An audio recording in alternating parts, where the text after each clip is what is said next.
Yeah, so what's up with this .vc? What? The .vc. So I said, what's up with .vc? Oh, St. Vincent Islands. Yeah, Yeah. I know. it'll be purpose for venture capital. I'm assuming for most people. How many did you get, Ellie? Oh man, like 1,000? I'm just kidding. Let's say, wow, man, No, you're in. I'm just kidding. So I bought 10 of them, but I bought single words.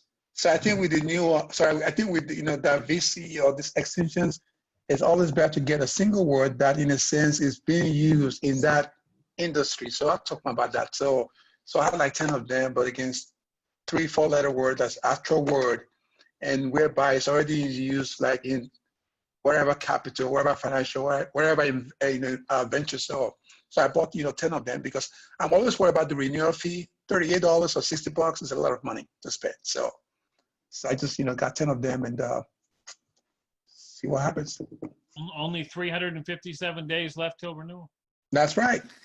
And then I'll probably drop them or keep 5 of them. So Paige, you said one time on a Sherpa many years back, I think it maybe 5-6 years ago, you're like, when you get that domain, you've got 365 days Sell to it. make it happen. I will never forget when you said that. I always remember, man, I got a year to sell this, or will it sell in a year? It was a really good point you had there. Great quotes and old Sherpa. Yeah.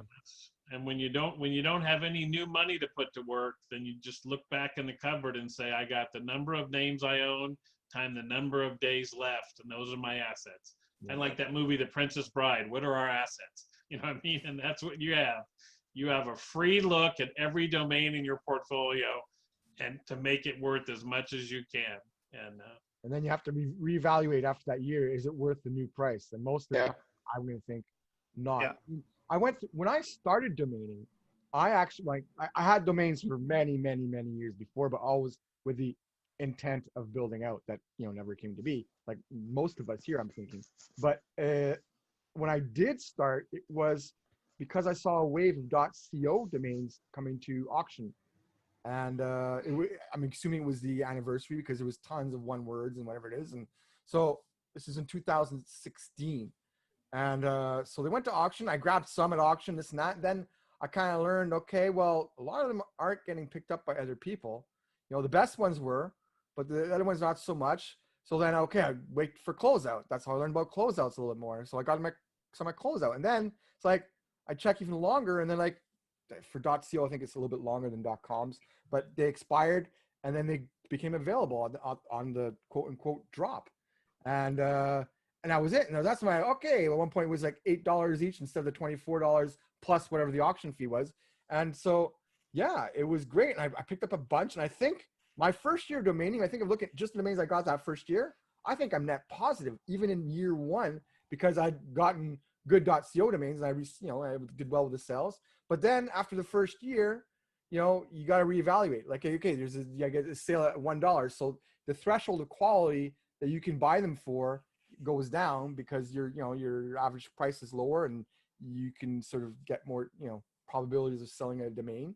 But after that first year, I think my renewal rate was 3% or something like that, 3 to 5. I think the first year was maybe closer to 10. And then by the second renewal, once I started knowing domains a little bit more, it was down to like, I think at my peak, I had 350 .co domains. And now I think I have 10, and like I have like wealthy.co and a couple like single terms. I think it's like social marketing or something like that.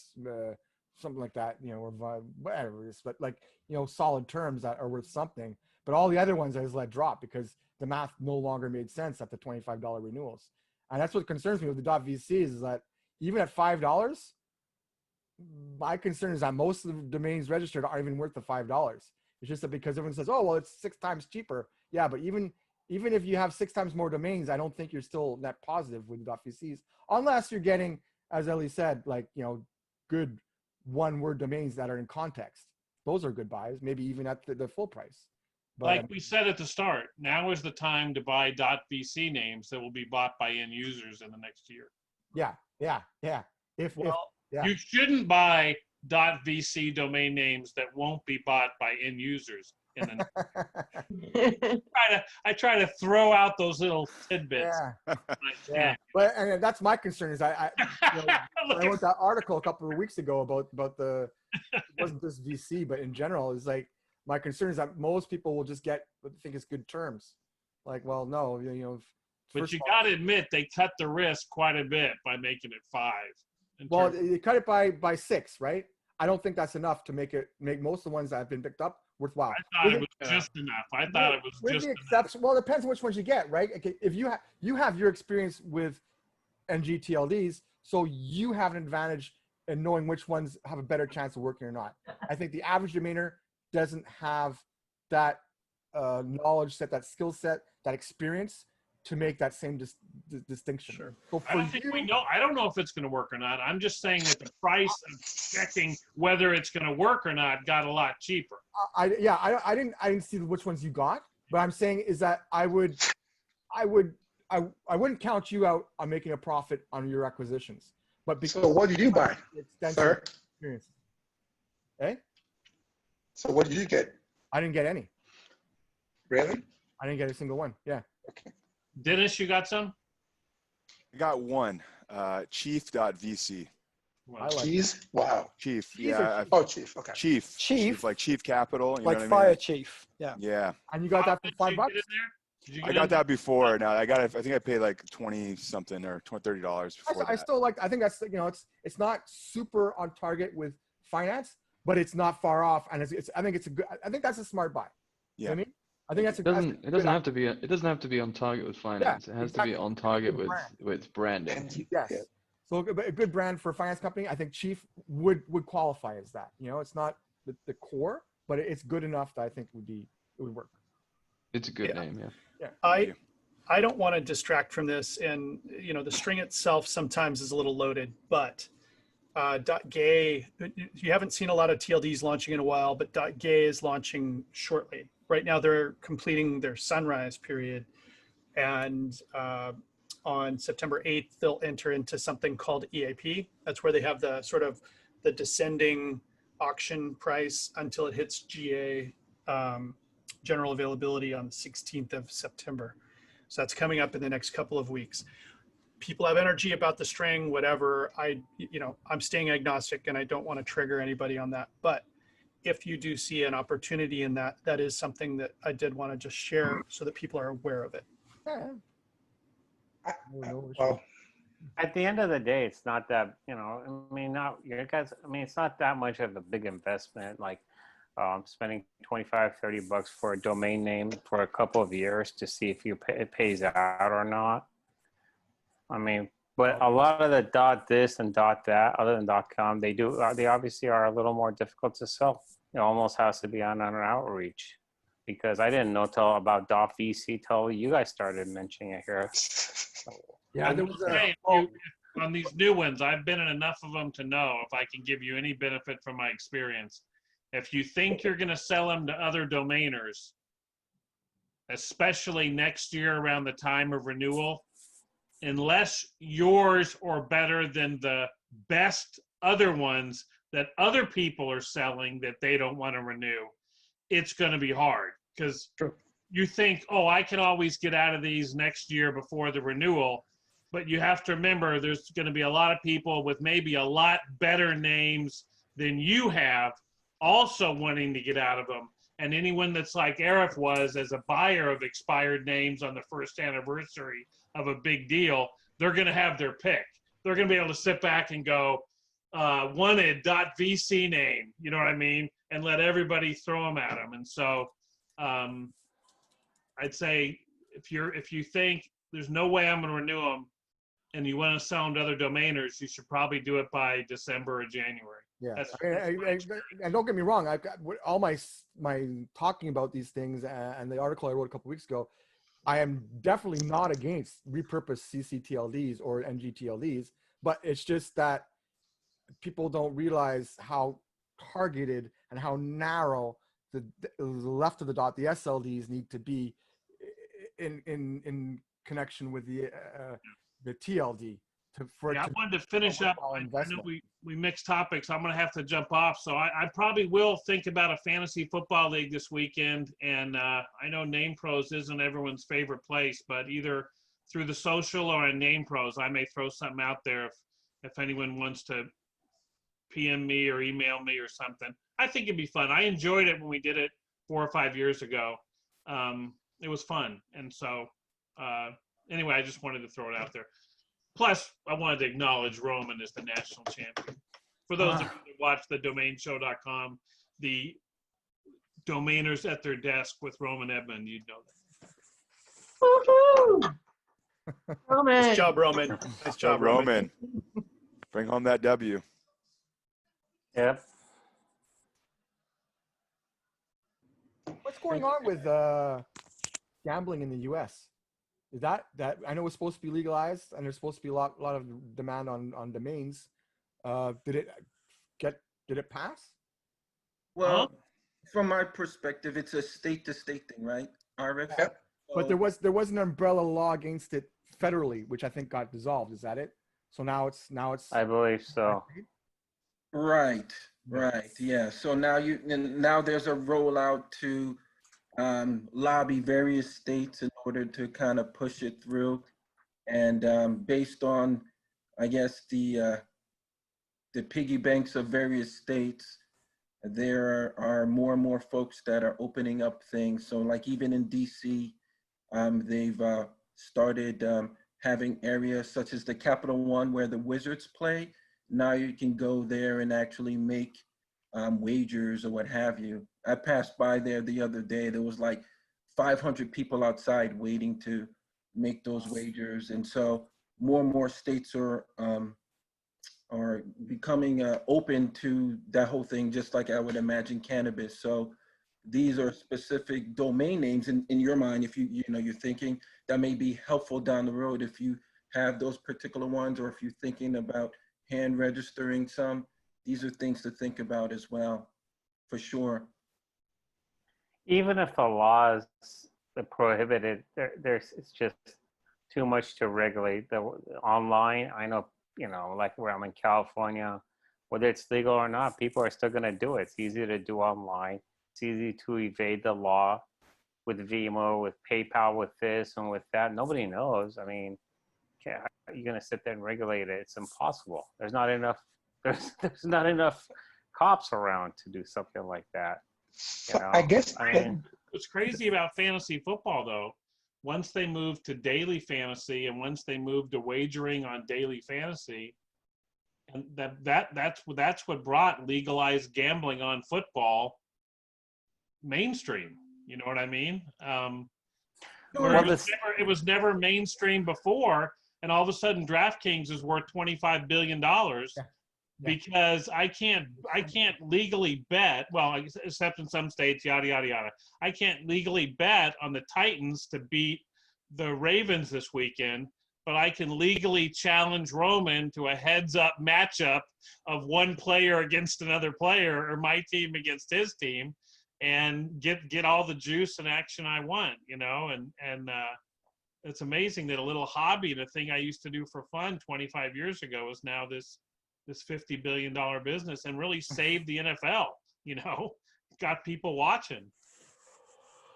And saved other sports as well, like hockey and all these other sports that typically I wouldn't watch, and now I do. And even the rundown teams, I would have, I guess a stake in the game to actually watch. And just to be clear too, Paige, the fantasy football and fantasy sports versus gambling, it's two separate things. And even when there was the regulation of not being able to gamble, folks believe that fantasy sports is more of a game of skill compared to chance. And so there was a little bingo exception within the law. And that's why DraftKings and FanDuel was able to participate. And from my perspective, it is true, right? I don't know, there's like 32 people on here. And if we would do fantasy sports, and I would play versus you guys, I'm pretty sure that I would be in the top 3, and for me, that's not chance. I mean, that's skill, so there's an element to that, as opposed to a lot of times people look at one team versus the other, there's a whole potpourri of variability.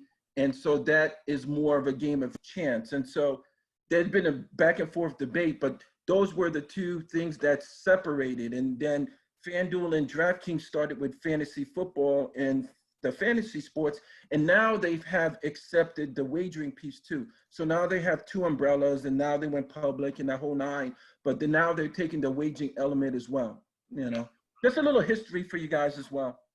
Yeah. You hit it. It's skill, just like poker. Well, Yeah. exactly. I was gonna say it's like Oh, poker. it's a lot It's like different than poker. poker. It's a lot different than poker. Well, no, No, but in poker is a skill game. That's why it's allowed in California well, before the Indian reservations. it's That's not- why. I'm sorry. Go ahead, Eric. Yeah, I'm just saying, like, it's one of these combined things. Like, and it is luck. You have to have good cards if you're playing one night. But if you're good at what you're doing, like Roman is with the sports betting, and because he knows the sports teams and all that stuff, he knows the players, he knows the data you need to be good at it. Just like that. And if somebody's good at poker, he could sit down one night and lose all his money. But if he sits down 100 nights, he knows he'll be net positive. I disagree. I think that the level of skill in poker could still be potentially, as you say, it's only legal in some states. But the difference with fantasy football is in poker, you have 52 cards that are randomly dealt to people.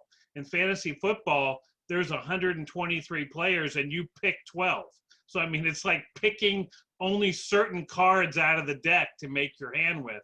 And I just think that takes out some of the randomness that exists in card games that are still based upon a random deal, you know what I mean? As opposed to like video poker, okay? You could say there's skill there, but I just think that fantasy football, there's a bigger gap in the skill. But it's the same it's the same concept, because even though you're dealt 50, a certain amount of cards out of 52, doesn't mean that, that's where the term poker face came from. Because you can act like, you've got the best cards and still win, even though you have the lousiest hand. Yeah, I think it's also what we know a little bit more too, right? Like, I mean, like I know a little bit more about poker, so I understand that there's a greater variation in skill than people think. Whereas Paige, I think you probably knows football, the sports betting or fantasy sports, and I think he sees a wider variety there too. Well, of course, there's a better skill. It's like picking in the stock market. You have more information before you buy the stock. Yeah, but the thing is that you're right. Poker, even though you got a lousy hand, I've never played poker in my life. But even though you got a lousy hand, my understanding you can still win if you can, see the other person's betting, and up them, and then finally, they fold. Yeah, I mean, it's the same thing with fantasy football too, right? You could not know who you're picking. You pick up a couple of random guys, and he can have a miracle day. It's one of these things that's like law of averages after a while. But no, but it's what it is. It's like law of averages takes over. Like Roman, if you're good at it, if you know the stats you need, these other things. Well, you could go in and play one tournament or whatever it is, one season, and you could easily lose.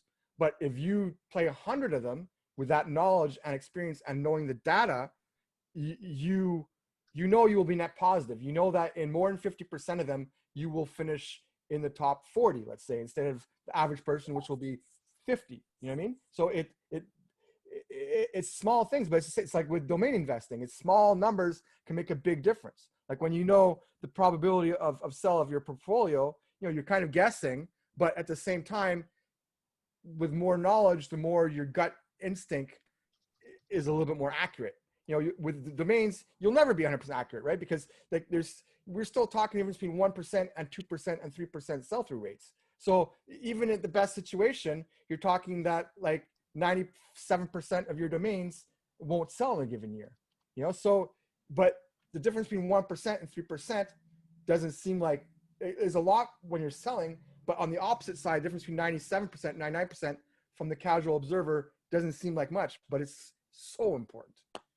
I don't know. At the end of the day, the states would be crazy not to not to allow it because people are going to play and they're going to lose out on that tax revenue, number one. Yeah.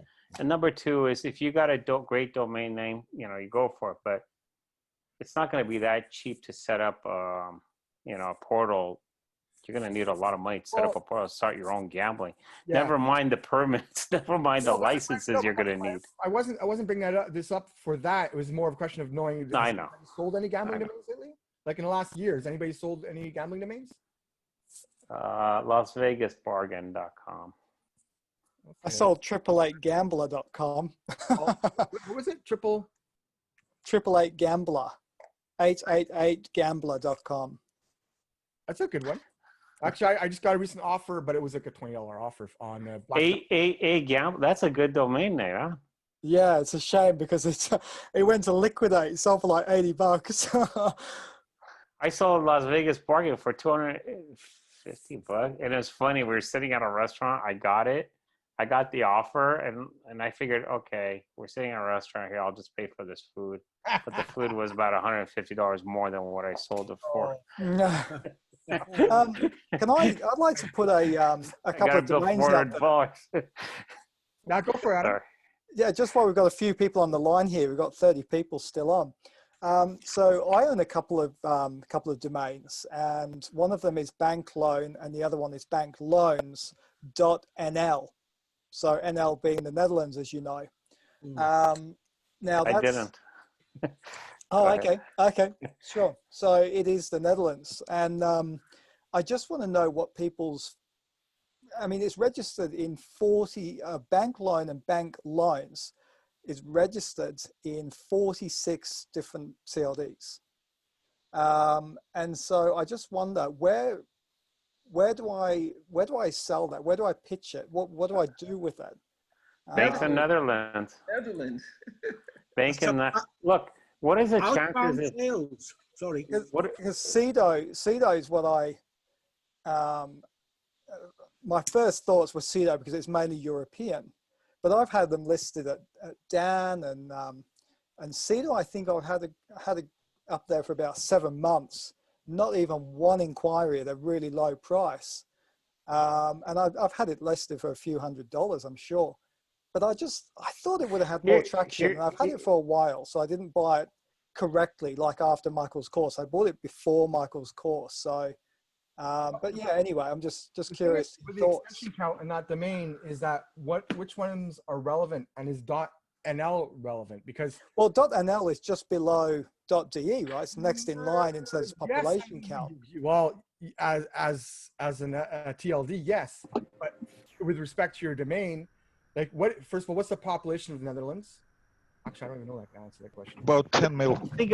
14 million. But then out of those 10 million, how many of them speak English? And how many of them are loan agents? The thing about it is that they have to, whenever it comes to loans, insurance, one thing is that there's some countries that may not allow the word bank loans unless you're actually a bank. Right. Or you cannot put the word insurance in some states unless you're an actual insurance company. They just, because the perception is you might be misleading people that you're an actual carrier and stuff. The other thing, you have to be appointed and registered, right? Well, I don't know the laws of Netherlands. I know the laws of state of California only, and I'm taking a test soon to do loans, even though I used to do them in the lake. But what I'm saying is that whenever you get a .nl, .this, .that, it's hard enough to sell a .com. Yeah. Okay. Bankloans.com, you'll sell in a heartbeat at a very good price. But when it comes to .this and .that, you have to consider, okay, who's gonna be. I mean, I to be honest with you, I didn't even know that there was a .nl. Oh, yes. Then again, I also didn't know that there was a lot of .this and .that. But all I'm saying is that you have to consider who's gonna buy it in the Netherlands, because I guarantee you 99.75% of the people will not buy it in the U.S. I have propertylender.com. I'm trying to sell it. I can't even sell it. I got $1,000 offer You have on it. What? Propertylender.com. I got $1,000 offer. I turned it down. But Property lender. Yeah. But then constructionloan.com sold for $25,000. You see what I mean? And the thing about it, all I'm saying is that you have to consider what the TLD, who's going to be, you have to go to that state. I guess the dot two letters belong to states, and that's who you have to consider your market. And how many agents and how many agents, how many brokers? I would be going to the agents and brokers and telling them, hey, would you guys be interested in this domain name? But the good thing is that how much did you put in? $100 into both of them? Not No, a big deal, I paid right? $15. Okay, so $30 for both of them. No, You're $8 each. Okay, so $8 each, $15 for both of them. Yeah, or $16 for both of them. Yeah. So you're not really losing a lot. That's the beauty of the whole domain industry. You're not. It's not a big deal, the investment. I certainly wouldn't go and buy them again. But look, I have the asset. I have But them they're for good a few more months. Well, that's exactly right. I thought it was a little bit of a no-brainer, but it was a complete gut feel. This is before I started on Mike's course, and I now have them with the knowledge that I have now. And I just thought, well, I'll reach out and just see what's the go. Because to be honest, .nl. I'd almost let them whatever .netherlands, because, and I as a person, as a consumer, I would not go to bankloans.nl even if I knew about .nl, because now I do. But you're not in the Netherlands. No, that's it. But the people in Netherlands will. But how many agents and brokers are willing to pay you a couple $100 for the domain name? That's who your reach out. That's who you start to reach out It's even more than that, because you'd have to sell it for higher than that for the math to make sense, because the sell rate is pretty low on that one. But it's exactly that. It's like, so you have .nl, so you're down to 10 million people, which is not bad for a term like bank loans if it was their mother tongue. People do speak English in Netherlands, but they wouldn't be setting up businesses, I don't think. But that's like Germany. I mean, you think about Germany, it's a lot larger population, but if you had bankloan.de, it'd be phenomenal. Can I just say something real quick? I think the challenge also have a sister live in Germany. So the problem there is, like, sometimes they have the word backwards. It could be like loan before bank or bank before loan. So you have to like understand the locals, how they, because the way they pronounce words like in German or Netherlands are backward. So if you register the domain the other way, then it's a problem. And then secondly, most of that domain names, they have a space in between to help them pronounce it. So if the words are all together, that can also be a problem. So, so you mean hyphenated? Yeah, hyphenated. Yeah. Well, I think what you're trying to ask is that is the term bank loans powerful enough to override the fact that it's the CCTLD specific. Like, I mean, there are some like, look, sex.nl, that would sell to anybody anywhere because it's a strong enough keyword that people would get it. Money.nl. That's what the internet was built on. Yeah, but I mean, no, I'm just saying, but just if it's a strong word like money.nl or any English word that's like a strong, like one word, strong top 100. One word, exactly. Yeah. No, not one word. Not one word. Top 100, top 50, one word. Like ultra dictionary. Exactly. Yeah. We're not talking about one words here. We're not talking about, even top. But bank loans.de, I don't think would sell either. I think Adam thinks it would. You don't think so? It wouldn't be a seller like that. Yeah, bank.nl would be okay. I think loans.nl would be one of those ones that would be okay. Yeah. But bank loans, it's too disambiguous to have an audience outside the target market of the CCTLD, which in this case is 10 million people. And if 14, sorry. I come from a country which doesn't use English as a local language, and the problem here, for instance, would be that nobody would market a bank loan in English. It would only be in Estonian, and probably the Dutch would market it likewise in Dutch, in Flemish. So that there could be a small niche to market those bank loans to foreigners living in the Netherlands, who, let's say, who are expats from somewhere. But how do you find who would be targeting them? It's a small. Maybe that is, Adam, where you should look, but I'm not sure there is a big enough portion of people. The Netherlands is not such a wonderful place to go to. No mountains, mainly below sea level, overpopulated. 14 people, 14 million and 32,000 square kilometers. It's very overpopulated. But the irony is that like, if you were looking at bank loans, well, I don't even know what the extension is for Switzerland, but I mean, because they're CH. So if you get bankloans.ch, which Switzerland, I don't know what the population is, but it's going to be smaller than 14 million for sure. But they may be interested. Exactly, but because the banks, it's their background. Yeah, it could still be a relevant domain. Like obviously they want the .com for outside, but there's enough money in that industry where bank loans was it CH you said? Yeah, CH is Switzerland. That would be. I don't know, because it's connotation to what they do, right? It's within the realms of their industry, what they're renowned for. Yeah. So, and here's the thing: look how long we spent talking about it, and the most you're probably going to sell this fellow for is $100. Well, look, here's the thing: worth it? Is it? The question is it worth it? I just wanted to put it out there. That, no, I know, and you're doing a good job. I'm just saying that's another thing to consider before you guys actually register these domain names. That's part of the. But it's no big deal. $15 for 2 names like that? No, absolutely. But what I'm thinking now, sorry, Arif, where I'm at now is I've got $15 invested. It really doesn't mean a lot to me, but surely I could sell, for $100 for a quick flip, a quick move. But I'm finding, Adam, put it in the auction next week. Adam, Joseph, tell us what you tell us. Throw the pitch. Okay. Dutch names you can only take to a Dutch auction. Yeah. Oh, really? I'm liquidate. Here I come. That's funny. That's funny. It's not a question of just one because it's like, just one. That's how people lose their money. It's like, oh, just one more. And it goes back to .vc. What makes sense with the TLD? Like bankloans.vc, that would probably make sense, even if it's a CCTLD. Yeah, but it's still, I mean, I would never even touch 2 words in VC. Adam, one quick suggestion.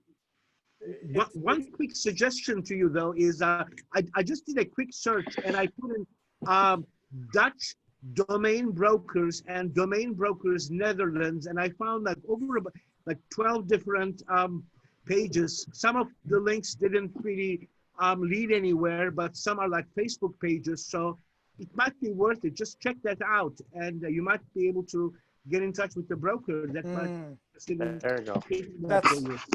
Thank you, Joseph. That's really insightful. Thank you. I actually did, Eli, I'll be right with you. Sorry. Just to finish on Joseph's point, I actually reached out to 3, and I heard back from 1. Doing exactly as you say. I thought that's very resourceful. And 1 came back to me and said, "Not for us, thanks." And that was it. And I thought, well, if they're not going to buy bank loan or bankloans.nl, then, unless I have sex.nl or something like that, what are they buying, Anyway, I mean, ask them what they're buying. Ask them what, it could be what somebody. I don't have time to enter into such. I mean, I have 2 domains, and that's it. Do they want it? Do they not? Let's move on next. I'm not invested in That's this. true too. I don't even want to take any more of you guys' time. It's just something to put out. Too. We're all learning. When you wouldn't get the .vc of it, I mean, I think the .vc of bank loans makes more sense. Like, I don't think bankloans.vc is at $5 is maybe borderline. I mean, I don't know enough about the industry to say either way. It could be above, it could be below. It would depend on research. It's not. I think it was. Why does bank loans and VC go together? No, I was just about to say this. Right. It might, if venture capitalist things provide bank loans or back bank loans, maybe it makes sense. I don't know about enough to say yes or no. I'm just saying is that it makes more sense in .nl. So Adam, just go to imexpat.nl. Okay. It's imexpat.nl. It seems like it's one of these, A through Z, helping out folks that are Americans and what have you. I've seen some stuff that deals with personal loans and things of that nature. Pitch it to him, say, here you go, and then close the deal that way. obviously something such specific like that, you're gonna have to go and target specifically. You're gonna have to do that real outbound type of deal. And that's the thing. It's just not. It's not worth. I'm not trying to say precious, but it's not worth my time. You know, I bought it on a whim, on a gut feel, and I'm probably going to get $50 to $100 for it unless I start outbounding and the like. And I respect what you suggest, and it's a valid point. But you know, I've moved on now, and I'm now buying, you know, .coms, and I'm really getting some traction with 2 words and things like that. So my question really was, where can I place this to just tick over? Where's the best place to place it before it expires? You know, and just get a feeling if, I mean, I know that I would never buy them again, Right. but it was just a good, Probably name liquidate and then forget about it. Right. Yeah, you know, and you know what, Josh, that's a good point. I put it through there twice and it hasn't gone. You know what? I was saying. So now forget about it. Yeah, absolutely. Hi, Doc. The options are the options, right? We're going back to this, right? Yeah, I remember this. Yeah, this is Jotham, right? Yeah. So the longer it takes to explain why a domain's valuable, the less valuable it is. Right? I couldn't get It's $9 in liquidate, right? Well, that's the same curve that we have at DNWE. It's exactly the same. Yeah, nice. The number of words and the amount of time. It will sell in if it sells, it's normally going to sell in the first like day. Yeah, absolutely. But let me put this to you just very briefly. I'm aware that we're taking a lot of time over this, and I don't wish for that. Now, it doesn't take a lot of time to explain this to me. This SLD, it's the TLD. Would everyone agree with that?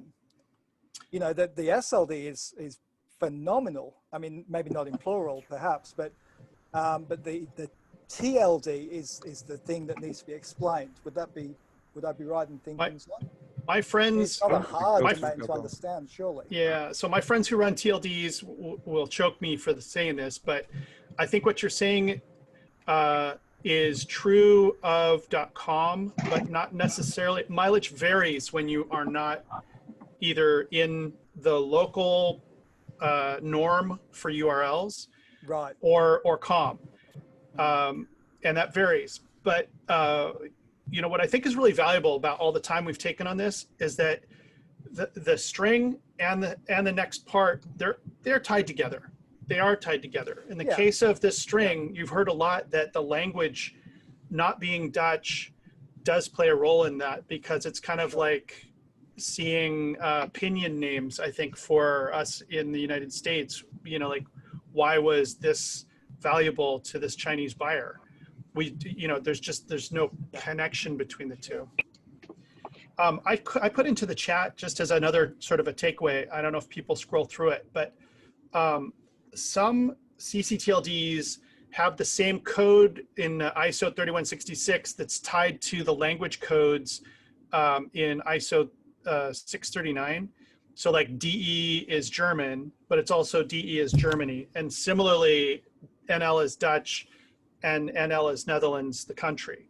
And those don't always match. And where they do, it adds just a little bit more connective tissue between the string that's the TLD and the SLD. So they can have a connection, and that does play a role in the psychology of somebody typing a name or seeing value in it. So I see that with VC, to come full circle to Ellie's name, you know, like finance, banking, venture, angel funding, those types of things are going to have, you know, I think an immediate connection to folks if they're thinking of VC as venture capital. Otherwise, you know, that it's a tough connection to make, right? Okay. I think there's a big difference though between .de and .nl. When you look at the top 100 sales on name bio for .de, you constantly see English words in there. I bet they're 50%. Right. Yeah. When you look at .nl, I mean, I'm scrolling through now. I see maybe 5 out of the top 100. That's a it's really big interesting difference. insight. Yeah, look, and knowing what I know now, that's exactly that. Absolutely, what you're suggesting there is what I would do now. But like I said, when I acquired these names, I was just on a buying spree, like an absolute gut feel buying spree, and you know that. But yeah, that's really. But don't feel bad because that. We all do that. Absolutely. I'm not too Not proud like you to did acknowledge anything that. bad. I mean, No, those are I great take names. full responsibility for it. No, but it's a learning lesson curve, right? Was with regards to VC, but it applies to for a lot of new domainers. They see the SLD.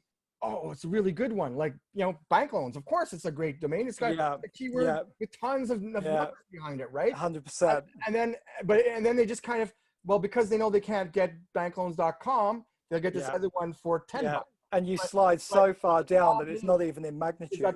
For the demand for that one, it's exactly, it's so minimal compared to .com that yes, you get it for 1/1000th of the price. The chances of you selling it are even less than that proportion. Yeah, and look, I should also. There's a reason why they haven't been registered. I was just going to say that I should also acknowledge that these have existed for so long.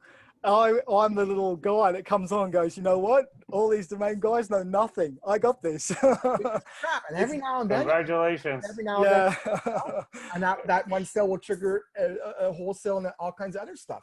Like, look, the VC thing. All this happened because Jason, not Jason who's here, the other Jason.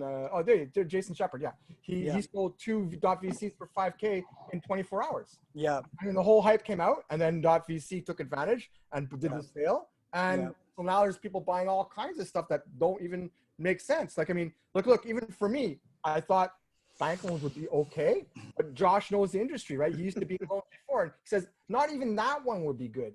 Yeah. So it's like, how refined do the names have to be? They got to be like one word related to, or one term, single terms, maybe 2 words, but related to what venture capitalists would look for, or a really good one-word brand, or like, you know, a really good brand name, you know, and it's still pretty limited. For bank loans too. I mean, if you had something that was like there is no .go, right? But like that would be perfect. Bankloans.go. You know, maybe bankloans.me, you know, maybe as a personal loan. So a new GTLD would actually be more preferred or preferable than perhaps a .nl in this case. Yeah, or a repurpose, like you think like .go would be a repurposed CCTLD. Of or something with context, like exactly. .le, like LE is like a term call used. to action.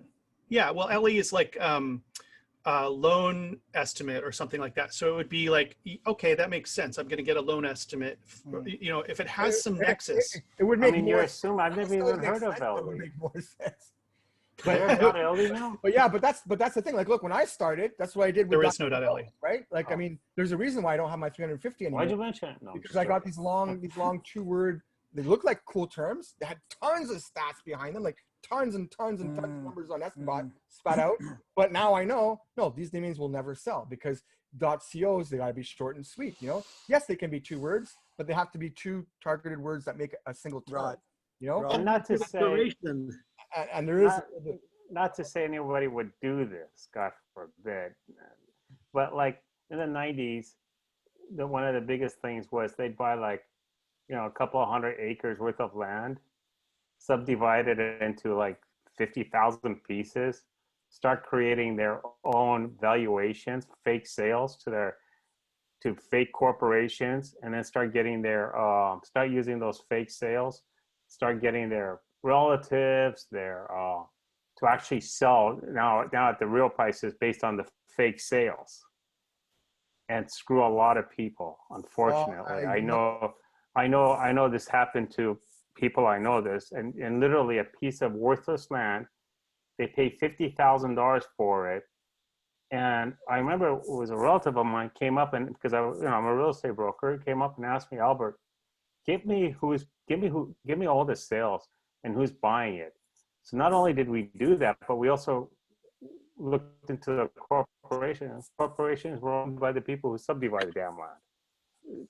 I mean, that's how it worked. The corporations were started by the people who subdivided the lands to begin with, fake sale them, and then started using those fake sales to screw their own relatives. I mean, this generated millions of dollars, and actually And actually, I think they really screwed the wrong people, because the 3 people who actually did it ended up going to jail. But not everyone gets caught. And so when you get these new TLDs, I've never heard of .nl, and it's not like I'm not in the domaining industry. I am.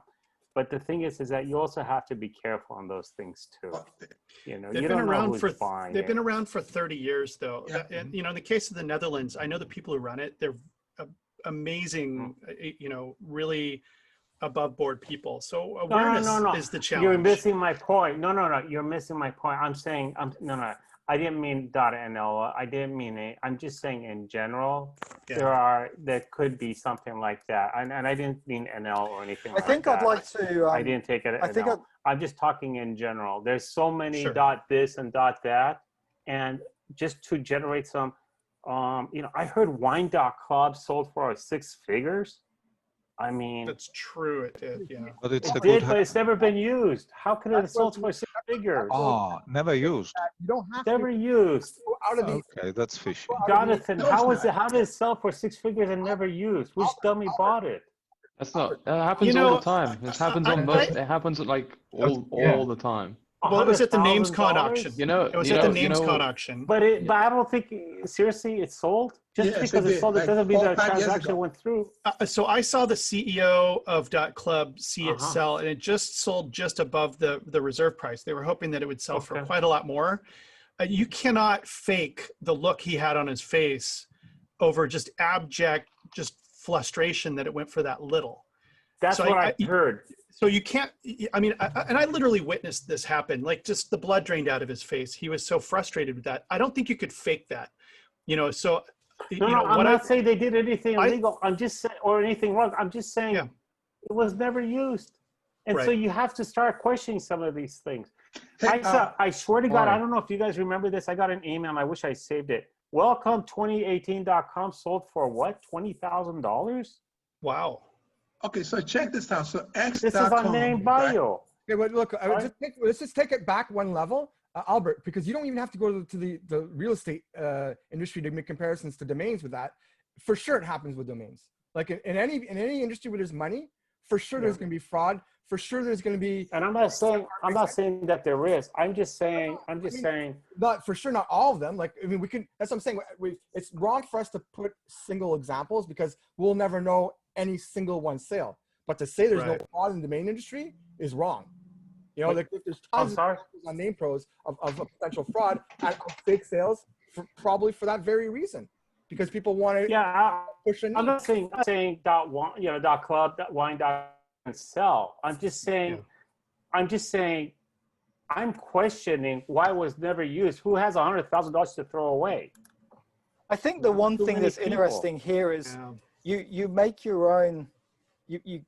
Somebody you took your it own as an thoughts investment. to this. You know that you don't have to then go out and look at all these different Waiting for domains. appreciation.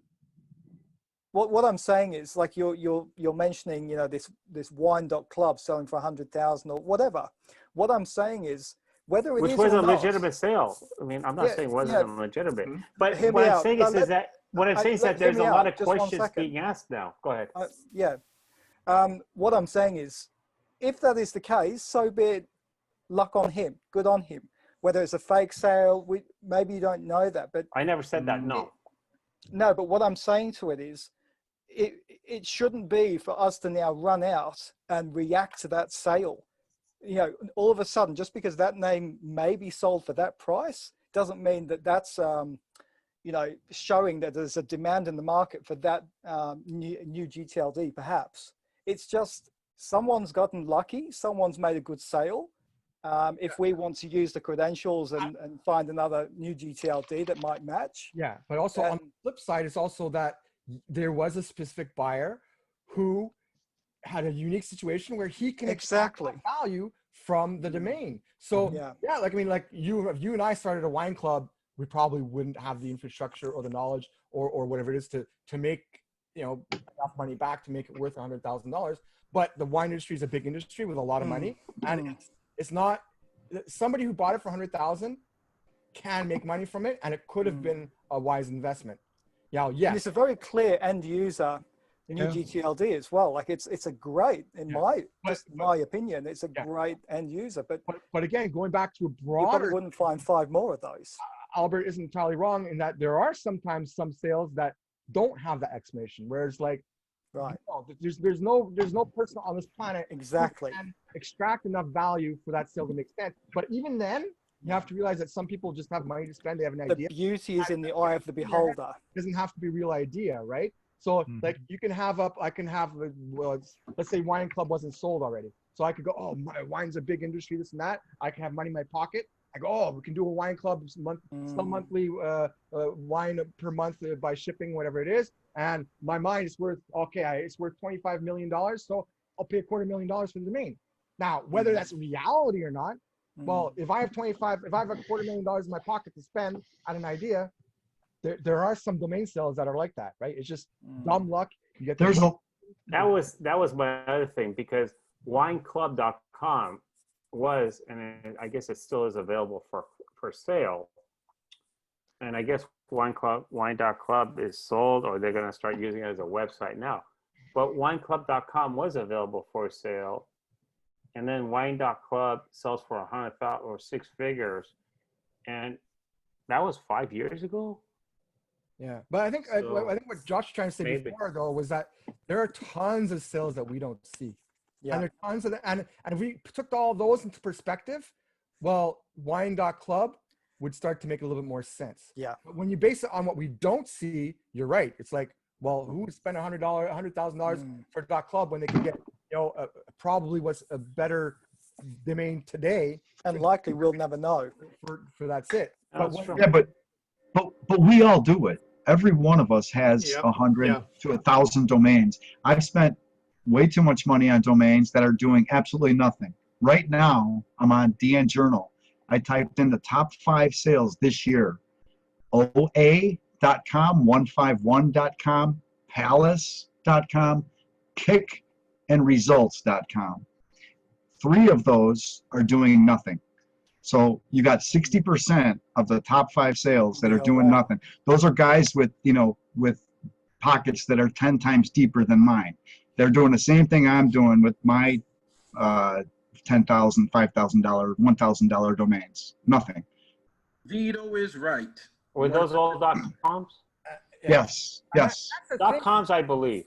Yeah, but that's but it doesn't have to. It doesn't have to be the .coms, and because you have to understand that Rick bought porno.com for $40,000 in 1997 or something. Sometimes, like you don't know the buyer, you don't know the buyer situation. They overprice things. They get into an auction, whatever the case may be. Right.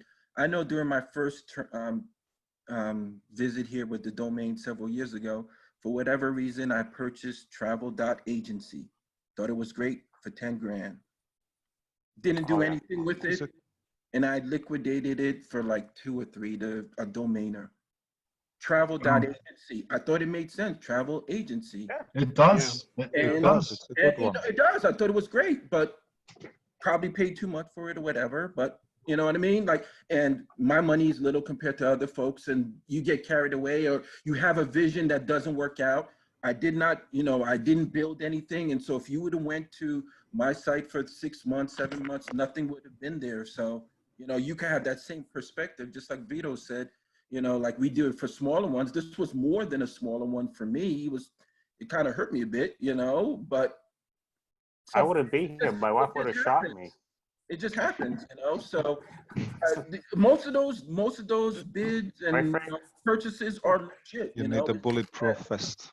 Everyone has a different perspective of these values. I mean, like that's where we struggle. We talk about what Estebat says, and then what GoDaddy appraisal says, and then your vision of stuff. Like that pro.football. If you give it to the right hands, that could be like a $2 billion company, let's say, and that person may have the vision, or other folks that see us purchase $10 domain names think we're insane. It's just that way. Yeah, and look, for my, I worked in the casino for forever, pretty much, and it's like that sometimes. Sometimes people have so much money to just spend on whatever. And like, look, I see that at a casino where they just burn the money, but here there's still tons of people in the world who have tons of money and add that with an idea that they have, spur of the moment, there are tons of people who can spend $100,000 on the spur of a moment on a whim. It's silly, it's stupid. For people like us who actually work for money, we can't comprehend it, but I've seen it. I've seen it with my own eyes, and there are lots of these people. Yes. And sometimes it takes I wish years I had to that realize. problem. It takes years to realize the value. I've even got, I understand what you're saying, Arif, and I completely agree with you.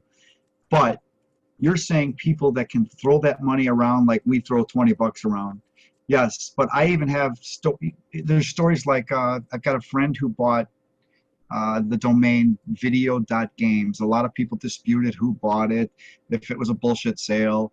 No, this guy did everything he could to finance this, to make a deal with the registrar, because he's going to build it out one day.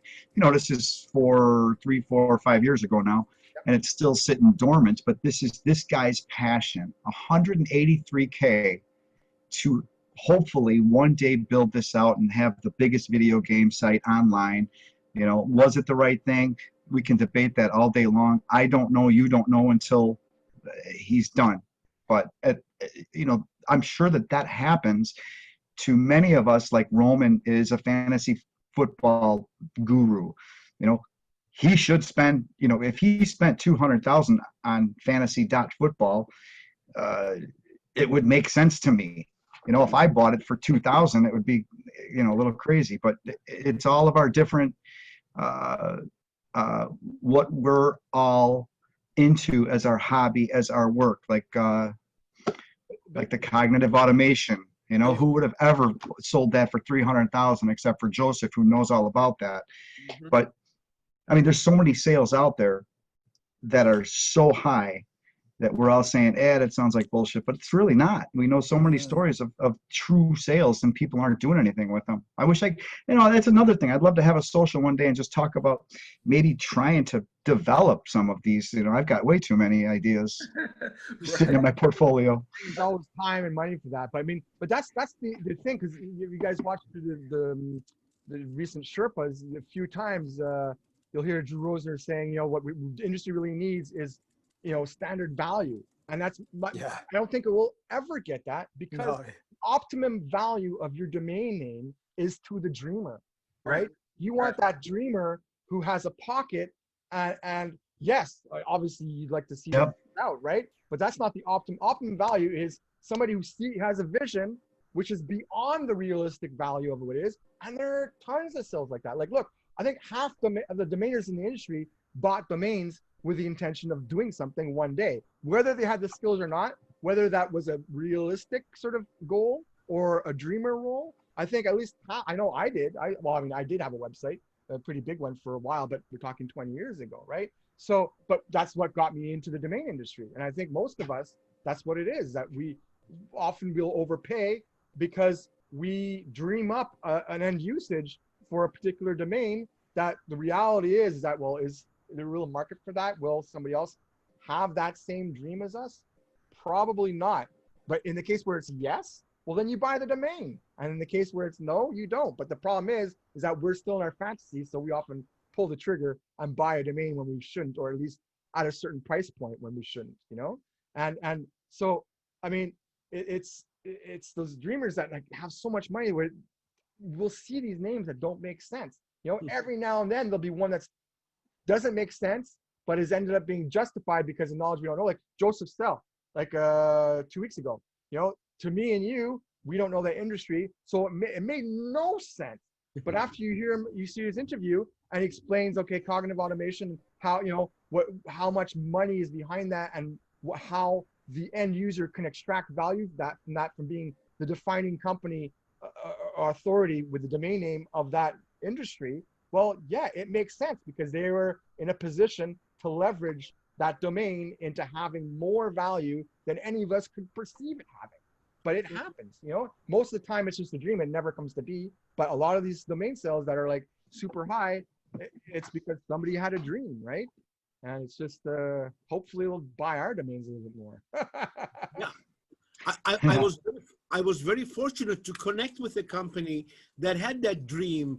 And yeah, and you know, I turned down a few offers for that name in the years before. And you know, thank God for having done so. So, you know, look, there really is, I think, timing and luck also plays a big role. But as I said, I think in one of my interviews, I really believe that luck favors the prepared mind. Yeah, I mean, like cognitive and automation related concepts were of interest to me for many years, and I have so many of them. And I turned down like cognitive era and cognitive services to some major companies, but I used them for like bragging rights afterwards. The point I'm trying to make is, yeah, I mean, it's important that, you know, when you register names, you really know a lot about them, about the topography. But also when I heard about this guy that spent what, 180K or so for video.games, I really think that it's best to really stick with .coms, because I mean, what happens if you have really invested a lot in an alternative type of name, but then that registry goes out of business, which many of them have done. Yeah, but the thing is that with registry.games, it wasn't an investor. It was a potential end user, right, Vito? Yeah. Yeah, he was. I mean, look, Yes. it sounds He like he wanted to build it out as he still does. Yeah, and as from an end user, for sure, if somebody knows what they're doing, they can extract more than $180,000 worth of value from video.games, especially if the progression goes towards a more acceptable sort of stance on the NGTLDs. It's like, yeah, but what happens if the games registry goes out of business because so few names are being registered?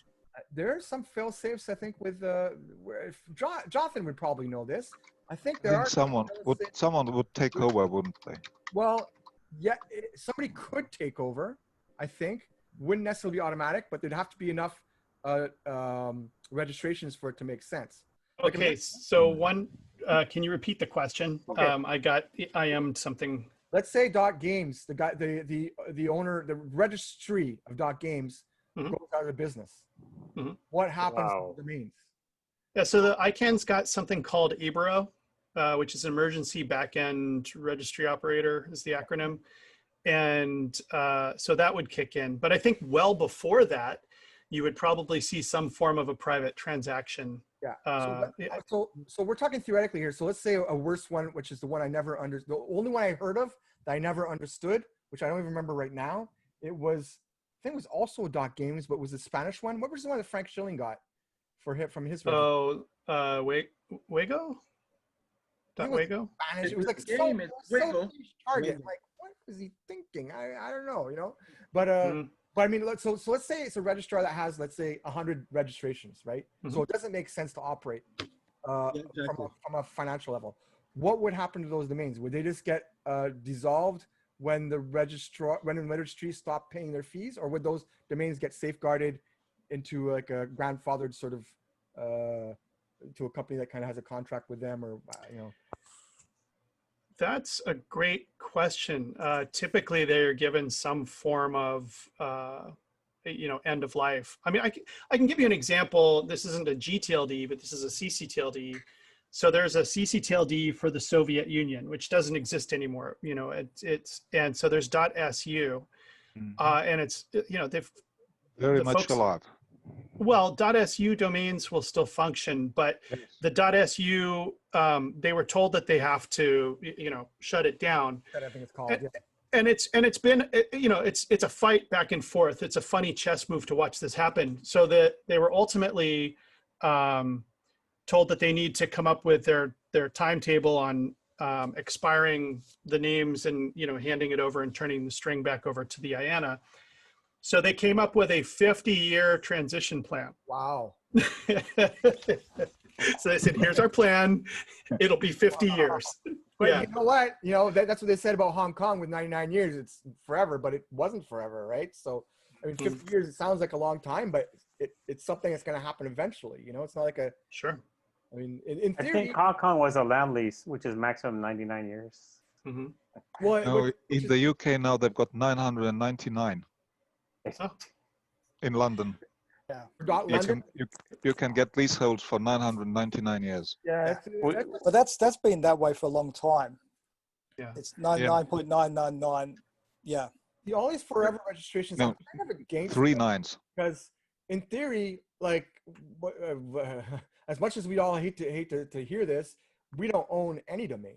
Nobody owns a domain. Yes, They're all No, lease them. no, it's only that's why if somebody files bankruptcy, technically you really don't own the domain name. I think you can. I think you can kind of exclude it. I think now legally speaking, I think it kind of is kind of an ownership. I think because there's probably maybe precedent and usage cases, but it's still like it might be considered an asset. I don't know, but I think a clever lawyer came up with, hey, you guys don't own this, so. Yeah, no, for sure. But I mean, I think ICANN. I'm not sure about CCTLDs, but all generic TLDs, I think, is technically owned by ICANN. Jonathan, do you? Oh, this one you could split hairs on, but ultimately you're buying a subscription, for lack of a better term. I mean, you don't actually have any title of ownership or anything. It's temporary, whether it's a year or whatever period of time. But there is something. There's a blockchain project called Handshake where they're trying to kind of change that, but it's an alternative root thing that aspires to replace ICANN, which let's not go there. So to bring that back to the context, what I was saying though is it was so the 10-year leases doesn't bother me, because it's not so far out that they won't say, okay, well, we're going to change things up, but we're going to wait 10 years. But for these 99-year things, like technology or something can happen at the root level of the internet where ICANN says, okay, well, domains are not going to be like this going forward. And to say you can guarantee those domains for 99 years from just a technology standpoint, I think is a little bit, sure. It's a little bit far-fetched. So yes, you sell it for 99 years, but can you really deliver on that promise as a registry? Yeah, look at how many years ago you'd have a 3.5-inch floppy disk that you would store information on, but try and read that today, right? The technology advances at faster and faster paces. We're using domains now, but what will it be tomorrow? And I'm not even saying domains won't be there. I'm just saying is that the legal agreements or the structure or how it's distributed, all these things could change. Registries might be obsolete one day. Maybe there's another way of setting it up, and who knows what it'll be. I think in 10 years, it'll be what it is. And if not, they'll wait the 10 years. Or if your kids and my kids worry about that. Eh? Your kids and my kids worry about that. Yeah. With you, Albert. Isn't there an option on the Epic to purchase or pay for the domain name for life? That's my issue with these promises. It's not just Epic. It's any Network Solutions did that. They're offering something that I don't think they can deliver. Guarantee. They don't have the power, the authority, or the whatever you want to call it to guarantee that. It's not. What if they bought ICANN? ICANN can't be bought. I don't think it can be bought. I think it's probably a service or agency by the federal government. Yeah, that's the thing. So it's a long story what it is, but it's a mess. But if you guys want to hear something, if you guys really want to hear something, we were in Hawaii going up to a hotel, a place called Diamond Head. And so the bus driver or the guy who's driving us, he's like, see these condos? It's next to the hotel. I mean, this is a Kahala Resort. If you just Google it or go to kahalaresort.com. So the condos are right there. These are town. I mean, easy, a couple of $1 million. The guy goes, yeah, they're trying to sell them for $300,000-400,000. We're like, what? Were they about to sink or something? Because they're right there on the water, literally. He goes, no, the land lease is going out in about 9 years. All those hotels, all those condos on the water, they're owned by the natives. They lease them out, and then they get money. But he goes, they don't want to extend the leases. Yeah. And he goes, now this was obviously this was 8-10 years ago. So he says they're trying to sue the city to get them to extend it because the city is run by the natives and stuff like that. I said, but if that was the deal, he goes, yeah, that's why they're trying to sell. Nobody knows what's going to happen. It's not unique there. There's a few countries where that exists. I'm thinking, I think China is 99-year leases or something like that. Or No, Palm Springs is an example. Palm Springs is what? Well, so Palm Springs is basically, I think they're 1 mile by 1 mile checkerboard of plots of land that were designated. And so the railroads were delegated and the local tribe was delegated, alternating checkerboard of plots of land that are 1 mile each. And the nation leases out their plots for 99 years. Wow. And in a similar sort of fashion. But the railroads sold theirs. They try to just, get rid of them. So you've got, you'll see this amazing kind of houses, but a lot of times they're on land that they don't actually own. They are leasing the land. I know there's a lot of native land in Palm Springs. That's how they got the casinos in there. But I didn't know that they lease a lot of plots there. It's a beautiful, beautiful place. Interesting. Beautiful, beautiful place. Yeah. So the value of your domains, I mean, it's only there if you know for sure you can own them, right? So keep trusting.com. But don't trust .com for 100 years. I'm just saying it's for 10 years or obviously whatever it is. I almost bought into Network Solutions promise for what was it, 99 years or 100 years at one point? I think there are some without any limit whatsoever. I mean, the theory behind it is that they can guarantee the financial aspect because once you put in a certain amount, they could keep paying it with the interest. I think that's the theory. So financially, yes, they can guarantee it. They can secure it with insurance. But the technical side is if ICANN changes things in 20 years, well, you just paid 80 years of extra for no reason. You know what I mean? But on the other hand, ICANN wouldn't have an incentive. .com has got so much demand and usage, and why would they cut a good cow into burgers? They're cutting it. I'm saying they might change it. It might the way it works, the legal aspect of it. They might change it so that you could legally own it. But in order to do that, they got to take them all back and put them back or whatever it is, restructure it. But I'm just saying there would be so many lawsuits filed if there was to be a change in a .com. There'd be so many lawsuits filed that it would just but the lawsuit wouldn't hold water because ICANN sets the rules. You say, oh yes, but I mean, if it's right, but you're assuming they can't lobby the politicians. Well, look, I don't think it's going to happen. Between me and you, I don't think it's going to happen. Yeah. I'm just saying is that I have an issue with somebody offering a service over something they can't guarantee. No, you're right. No, you're right. I'm just saying. I mean, if they start playing with .com, they're really going to rock the boat. I mean, I think they should. I think they should auction it off to maybe back to Verisign, but they would really rock the boat. They would. I mean, they'd be just asking for whoever is running ICANN. They'd be asking for their demise. No. Auction off to the lowest bidder. For the operator. Why would the government doesn't make a cent from that? Well, they make taxes off of Verisign, but that's it. But I mean, right now, the way the agreement is with ICANN, it's not in the interest of the world, which is what ICANN is supposed to take it into consideration. Is that no, they're just giving it to blindly to Verisign. Now, I do think. Look, there hasn't been any major outage of .com in the last however many years that I know of. So I do think there is an added value in the insurance and stability that they've had. But if they're charging $7.85 and planning to go up 10% every year, and somebody else can provide the same thing for $2, well, then ICANN should be giving a contract to the person $2 because they're providing at a better cost, is a better deal for the population at large, who ICANN is supposed to serve. Now, if our portfolios would balloon immediately.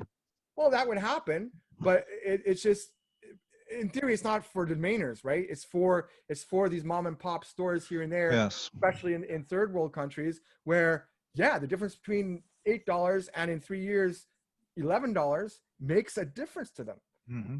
And so I'm talking beyond the scope of domaining. Yeah, either our portfolios will go up or our costs would go down. I think it's probably the portfolios that would go up. But either way, one way or the other, it's not about that. It's about who is ICANN serving? Who are they supposed to serve? Mm-hmm. Right now, they're serving Verisign's shareholders. Again, I mean, yeah, not without a doubt, you have a very good point. But I think when what was it that something that someone was going to do, one of these registrars was going to do something, and then they got the Attorney General from California involved. That was for start a lawsuit. .org sale? So I think so. Yeah. So the Internet Society. So I don't wear this on my sleeves much, but I'm part of the executive committee of the ICANN accredited registrars stakeholder group, and I'm on the I'm the co-chair of the registrar stuff there. So I'm deeply tied into the ICANN stuff. And there's a lot to unpack. Everybody has an opinion about what ICANN is or isn't. And there's places to engage with it, but it's really hard to get people to spend the time or even have interest in it. Most of the time it's, the problems that they've got there. With .org, there is a group called the Internet Society. The Internet Society have the rights to .org. They have PIR operating it. And what occurred was a private equity firm wanted to acquire PIR and the .org from the Internet Society. And that was met with a lot of friction and resistance. And that was where it was, I don't know if it was going to proceed or not proceed. It was up to the ICANN board, but they ultimately said they voted it down.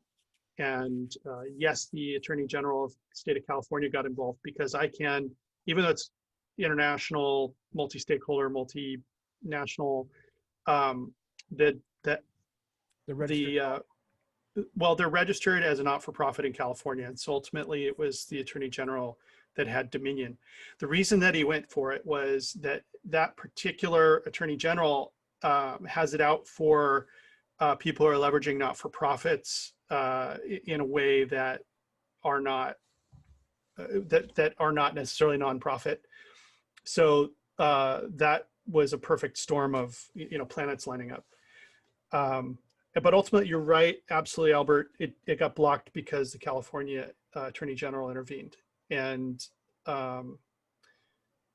yeah, that's the facts. That's it. Yeah. But like Arif, when you were talking about how it should be or the way it should be, there's a group inside of ICANN called the at-large. There's a group called the non-commercial users. There's business constituency, there's intellectual property constituency, there's registries, registrars, internet service providers. There's all kinds of people who have a way to kind of, get their voice in, but you are one of many voices. And, often what you ask for gets considered across everybody. And so it gets watered down a bit. I always joke about ICANN. I say, the outcomes from ICANN remind me of like divorce mediation. The only way you're successful is if everybody is equally pissed off with the outcome, right? So mom and dad had to split the dog, Yeah, but I just, you don't mean in half, but yeah. No, sometimes. But I've shared custody with Steamy actually, but oh, I was never married to my ex, but it's whatever. But you got the dog. Congratulations. No, we share custody, but I have more often. You share custody of a dog? Yeah. But it works out well. Are you serious? When I used to work at the casino, I used to have one heavy week and one light week. So it made sense. It was like, it was perfect. Give her the dog. Are you kidding? Oh, no, I would never do that. What? No, a dog is a human, man. You just don't get it. Yeah. I have dog's like a dog, child. but I wouldn't take that away from my. If we were divorced, I wouldn't take the dog. Say, the dog's yours. Well, no, but we got the dog together. No, it was our dog. What do you think? I got the dog too together. We got Albert, it just came into a room, Albert. Well, hey, in all seriousness, the topic around ICANN gets all thorny and awkward, and it's confusing, and it's really easy to misunderstand. If folks have questions, I don't mind answering questions about it. But Go ahead. I'm sorry. I was done. It all started from these new TLDs. So what would happen if they go bust? Oh, that's how we got from there to here. Yeah. Exactly.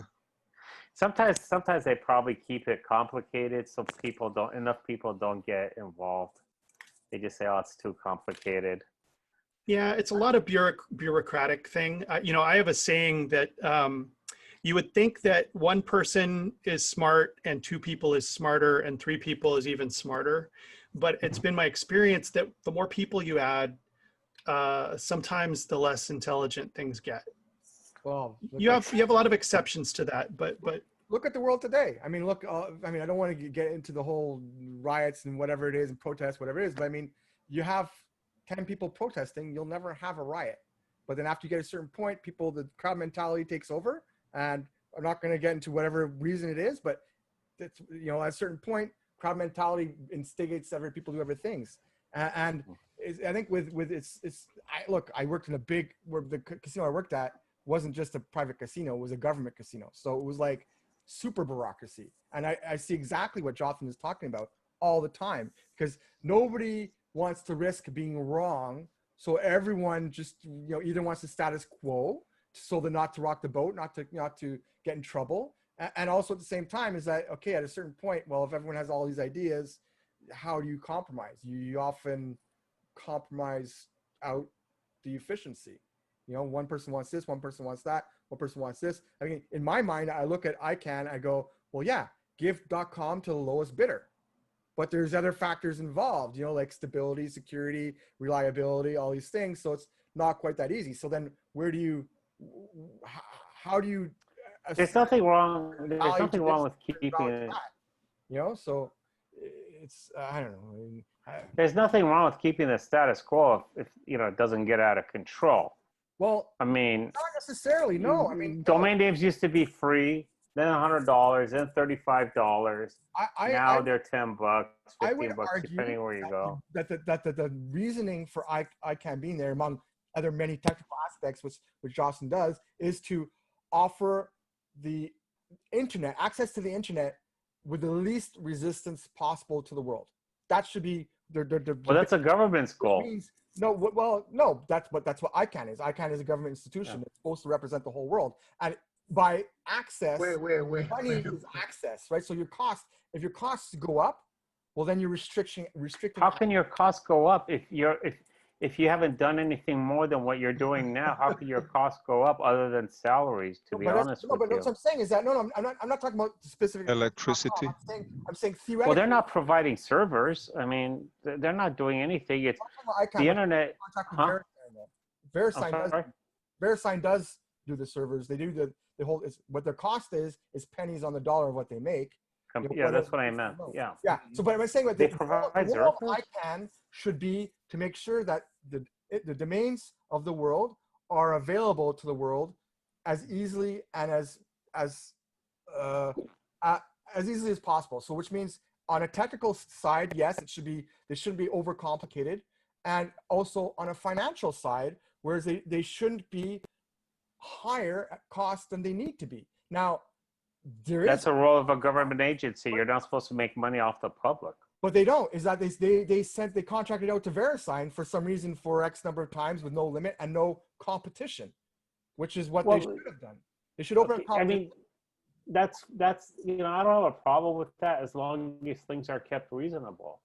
You know, it's like a garbage company coming into your city and saying, hey, we want to do business. And then the next garbage company wants to do business. Pretty soon you have 10 different garbage companies running the streets of the city. Can't do that a lot of sometimes.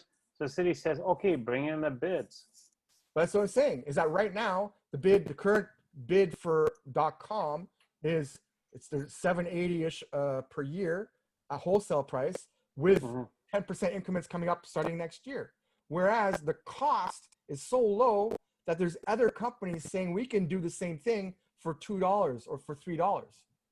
Yeah, I'm just looking at the numbers. How many times they're gonna raise it 10% every year?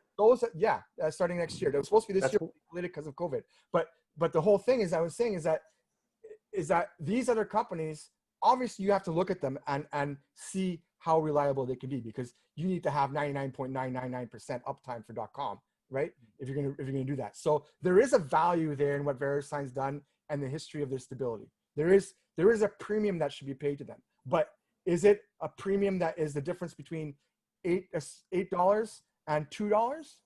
No, in my opinion, no. I think maybe they charge an extra $1 because for sure it'll be safe, yes. And the other companies need to be able to prove that they can maintain the same stability. That's not something that should be ignored. So it's not like just lowest bidder. But at a certain point, when you have these other companies saying we can do it for $2, then the role of ICANN should be, well, we should look into this option. They shouldn't just blindly sign the contract to Verisign with no competition, with no checks of what else is available. Because their role is to make it the internet as accessible to people as possible, which includes the technical side and the financial access. Because as I said, like for you and me to have an $8 domain per year, who cares, right? It's $8. It's half an hour, not even. It's 15 minutes of work for what my job was, But if you compare it to somebody in continental Africa or somewhere in a developing nation, well, if $8, first of all, it's like $15 for if you don't have the discount, but you say $10 is a large amount of money to them, and the higher the price, the more restrictions they have to access the internet and in turn the world.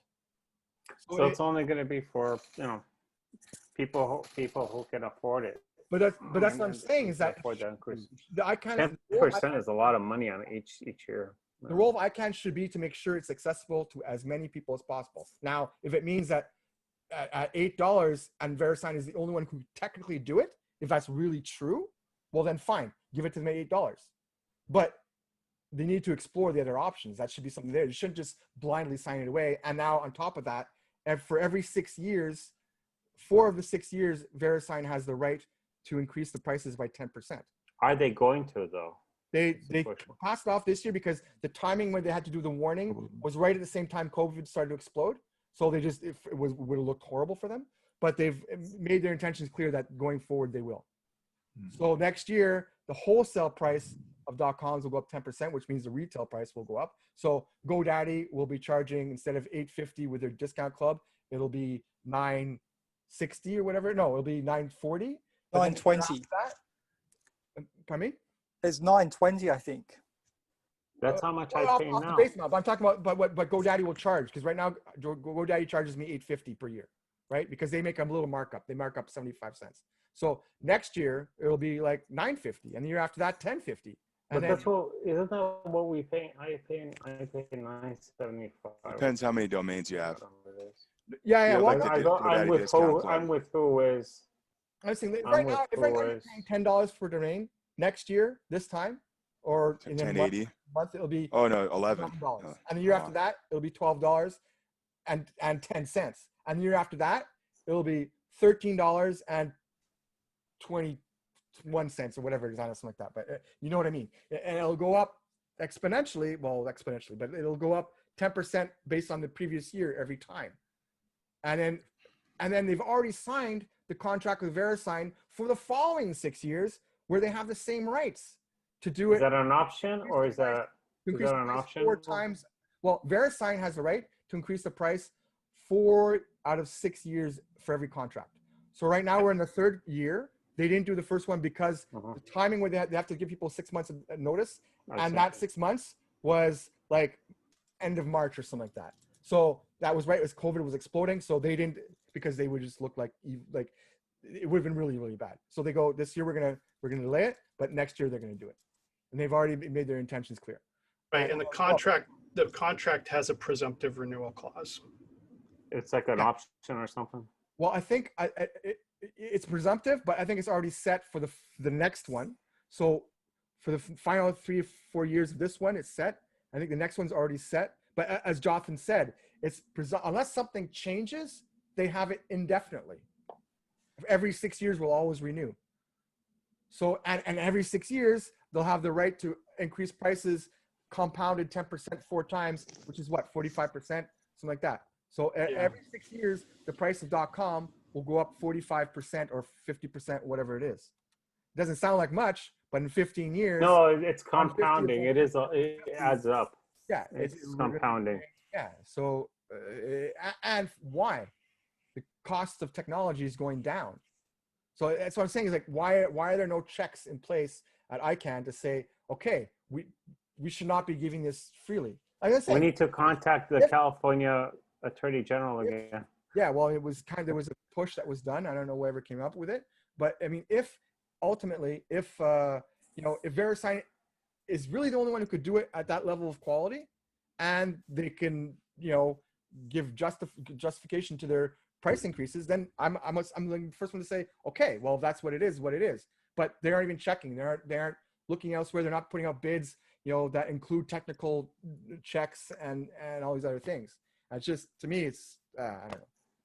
So the new TLDs were part of the rationale behind that was to improve consumer choice, to provide variety of options so that people would have alternatives to COM, and that was the belief that would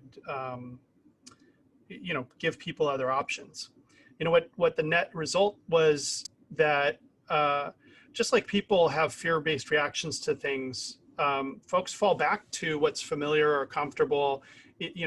When there's fear or just by habit, folks still type .com because they've got 30 years of it as their experience and what their habit is. So .com is going to continue to still have a dominant market position.